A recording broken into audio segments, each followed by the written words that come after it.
अबे कौन भौंक रहा है ये बदतमीज। क्या हाल है दोस्तों। सबसे पहले तो उन लोगों का सलाम जो मेरे बॉर्डर 2 के टीजर और ट्रेलर रिएक्शन पे आके मुझे एंटी नेशनल बोल रहे थे, मुझे ज्ञान पेल रहे थे कि ये पहले क्यों जज कर रहे हो, तुम तो एंटी नेशनल हो, तुम तो हेटर हो, तुम तो चिवतिया हो, हम सन्नो पाजी रॉक सन्नो पाजी। देखो यार, मार्केट में आजकल एक नया ट्रेंड चल रहा है पेड रिव्यूज का। ये सारे ठुल्ले 500-5,000 रुपए में बिक जाते हैं, हमको आके एंटी नेशनल बोलते हैं बिकॉज हमने इनके इनकॉम्पिटेंसी और इनके खराब वीएफएक्स, खराब प्रोडक्शन क्वालिटी को कॉल आउट कर दिया। पर हम यहाँ बिकने नहीं आए हैं, तो आज होगी बात बॉर्डर 2 की। Was I wrong? यस, ये मूवी अपने मार्केटिंग मटेरियल, इनका जो टीजर और ट्रेलर था उससे मच बेटर है। पर क्या ये अपनी लीगेसी जो बॉर्डर 1 है उस पर जरा भी खड़ी उतरती है? Absolutely not. ये मूवी इंडियन आर्मी की ब्रेवरी दिखाने की जगह उनका ब्लेटेंटली मजाक बना के रख देती है। आप इमेजिन कीजिए कि इंडियन आर्मी को ऐसा शो किया गया है कि हर एक जो भी वॉर सीन्स, वॉर फ्रंट हो रहे हैं, वहां पर Pakistanis are dominating us. We don't have tanks, we don't have proper guns, we don't have proper intel. सब कुछ उनके पास बेटर है, हम सिर्फ शक्ति दे मुझे माँ, शक्ति दिए करके हम वॉर जीतेंगे। Absolute stupidity. आओ चलो डिटेल में बात करते हैं इस मूवी के बारे में, बिकॉज ये एक टेक्निकली डिजास्टर मूवी है। एंड इससे पहले कि तुम आगे मुझे कमेंट्स में गालियां दो, मेरे पूरा रिव्यू सुनते जाना, मैं इसके अच्छे और बुरे चीजें दोनों आपको डिटेल में बता के जाऊंगा। एंड वीडियो को ऑल्सो लाइक कर देना, चैनल को सब्सक्राइब किए बिना मत जाना। पहले बात करते हैं मार्केटिंग टीम की। पहली बात, जिसने ये इनके मार्केटिंग मटेरियल्स को अप्रूव किया, पहले तो उसको 4 चपेट लगनी चाहिए। जब आपका स्ट्रॉन्ग सूट, आपका एक्शन है ही नहीं, आपका इमोशनल डेप्थ मूवी में है, जो it is the only good thing about it, वो आपने जरा भी ट्रेलर और टीजर में एक्सप्लोर ही नहीं किया है। खाली सदे से आते हैं गाने में आप सारे इमोशन दिखा देंगे, वो भी वरुण धवन ने अपने एक्टिंग से हक दिया उसके अंदर। 1971 के वॉर में पाकिस्तानियों के हाथ में AK-47 गन है। Are you fucking kidding me? 1971 में तो AK-47 रशिया में भी सीक्रेट वेपन थी। पाकिस्तानी उस वक्त G3 राइफल्स यूज करते थे, पर मेकर्स को क्या, उन्होंने तो बस डिशुम डिशुम दिखाना है ना, तो कुछ भी दिखाएंगे, क्या फर्क पड़ता है। और वो नेवी सीन्स, ए भगवान, one of the most cringiest scenes I have ever seen in a war film. हाँ, शेट्टी का कैरेक्टर एक नेवी इंजीनियर है, पर जब शिप का सोनार खराब होता है, सोनार खराब कैसे हो रहा है? टॉर्पीडो लगा है, सामने वाले पाकिस्तान के सबमरीन का टॉर्पीडो आके शिप को लगा है एंड सोनार खराब हो गया है। लेकिन अपने आप, क्योंकि उसने अपने बेटी की फोटो लगा दी थी, सॉरी बेटी की ड्रॉ की हुई फोटो लगा दी थी माँ दुर्गा की, उससे सोनार अपने आप चलने लगा। Are you fucking stupid? I mean faith अपनी जगह है, पर हमारे नेवी इंजीनियर्स का इनकॉम्पिटेंट है? बिल्कुल नहीं, पर मूवी में ऐसा ही दिखाया गया है। अब आते हैं सनी देओल पर। भाई मैंने पहले भी कहा था, सनी देओल का नॉन एग्रेसिव जो सीन्स होते हैं ना, वो बहुत ज़्यादा अट्रैक्टिव होते हैं देखने के लिए। उनका ऑरा है, वो स्क्रीन प्रेजेंस है भाई सनी देओल का। उनको फालतू का हर जगह चिल्लाने की जरूरत बिल्कुल नहीं है, पर प्रोड्यूसर्स को उसी पे बैंक करना है, उसी पे कैश इन करना है। लेकिन एक्शन में भाई बंदा इमॉर्टल है, इमॉर्टल, जैसे लगता है इच्छा मृत्यु मिली हो सनी देओल को। एक सीन में सनी देओल अपनी ही बिछाई हुई लैंडमाइन पे पैर रख देते हैं, ठीक है, अपने ही बॉर्डर में। लैंडमाइन कहाँ, ये हमारे कमांडर को पता ही नहीं है। ये इनकॉम्पिटेंट, ऐसा इनकॉम्पिटेंसी दिखाने वाले हो इंडियन आर्मी के कमांडर्स के बारे में। एंड दिखाया तो दिखाया, उसके बाद उसके ऊपर वो पैर भी रख देते हैं एंड फिर शॉक हो जाते हैं, मतलब क्या चल रहा है। एंड पता है वो बचते कैसे है? ये तो सबसे ज्यादा फनी, इससे ज्यादा फनी चीज मैंने देखी नहीं कभी आज तक। वो एक पाकिस्तानी को मार रहे होते, वो पाकिस्तानी उनसे लड़ाई कर रहे होते, लेकिन उनका पैर लैंडमाइन से हिलता नहीं है। वो पाकिस्तानी को उठाते हैं, अपना पैर सरकाते हैं, पाकिस्तानी को उसको पटक देते हैं। मतलब लैंडमाइन के रिस्पॉन्स टाइम से ज्यादा ये उतने देर में पाकिस्तानी को उठा के उसको पटक देते हैं। एंड वो भाई जब लैंडमाइन फटता है, चीथड़े उड़ जाते हैं किसी इंसान के, पर वो सिर्फ यूं ऊपर उछलता है और नीचे गिरता है, और सनी पाजी के एक खरोच नहीं आती। What fucking landmines, मजा आ गया। मूवी के क्लाइमैक्स में सनी देओल के पास से भाई आरपीजी जा रही है, ग्रेनेड पे ग्रेनेड फटे जा रहे हैं, पर सनी देओल को एक खरोच है, काली पोती कुछ नहीं भाई, सफा चट यूनिफॉर्म, सफा चट। ये कौन सी वॉर में लड़ रहे थे? बॉर्डर 1 में याद है, लड़ाई के बाद सबके मुंह काले हुए पड़े थे, सबके कपड़े फटे हुए थे, खून निकल रहा था, सर पैर हाथ कटे, सिर फटा हुआ, पर वो था रियलिज्म। यहाँ क्या किया है इन लोगों ने? और अगर मैं बात करूं हमारे वरुण धवन की, भाई he was a big disappointment for me in this entire movie। Varun Dhawan की एक्टिंग में वो ईज ही नहीं है यार। सबसे बड़ा मजाक हरियाणवी एक्सेंट का बना के रखा है उन्होंने पूरी मूवी के अंदर। कन्वीनियंटली कहीं भी स्लिप आउट हो जाता है, कहीं भी रैंडमली दिल्ली का हिंदी बोलने लगते हैं। ये क्या चल रहा है? हु वॉज हिज ट्रेनर, कि इसके डायलॉग को कौन सिखा रहा था? क्योंकि वरुण धवन के साथ जो उनके फौजी दिखाए हैं, जो प्रॉपर हरियाणवी में कुछ लोग बोल सकते हैं, उनके कुछ ससुर, उनके पापा आते हैं, वो हरियाणवी में बात कर रहे हैं, वो लगता है नेचुरल।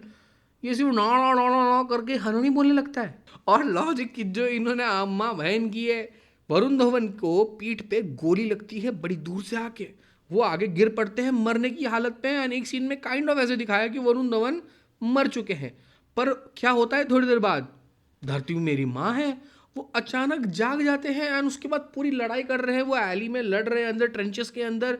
एंड में वो खड़े हैं सनी देओल के साथ झंडा लेके सीधा, थोड़ी भी लचक नहीं है, हर जगह अपने फैमिली मेंबर्स को विजिट कर रहे हैं। What the fuck is going on. अगर इनकी जगह रणदीप हुड्डा होते तो कितना नेचुरल लगता, वो उनका वो स्टैचर है, उनका वो प्रॉपर हरियाणवी एक्सेंट पे पकड़ है, पर नहीं, लेना हमें वरुण धवन को है बिकॉज कैश ग्रैब बोलते हैं, cash grab. Due where it's credit, Varun Dhawan के कुछ एक्शन सीक्वेंसेस हैं, those were actually really good. जो ट्रेंचेस में आके गोली खाने के बाद जो सबके साथ लड़ रहे हैं, वो एक्चुअली बहुत अच्छा लगता है देखने के लिए। These were only some moments जो एक्चुअली एंजॉयबल थी मूवी के अंदर। पर जहां पर वरुण धवन को इमोशंस और डीप इमोशंस दिखाने पड़े, वहां उनकी गाड़ी पतरी से बाहर। I think Diljit Dosanjh is the only saving grace in this movie and वो भी मेकर्स ने उस पर लिपापोती कर दी। एयरफोर्स के सीन में दिलजीत दोसांझ उतनी हाइट पे जाके अपना ऑक्सीजन मास्क निकाल देते हैं और बकचोदियां कर रहे हैं सामने पाकिस्तानी के फ्लाइट पायलट के साथ, मतलब फुल फेस शॉट लेने के लिए कुछ भी करने लगते हैं।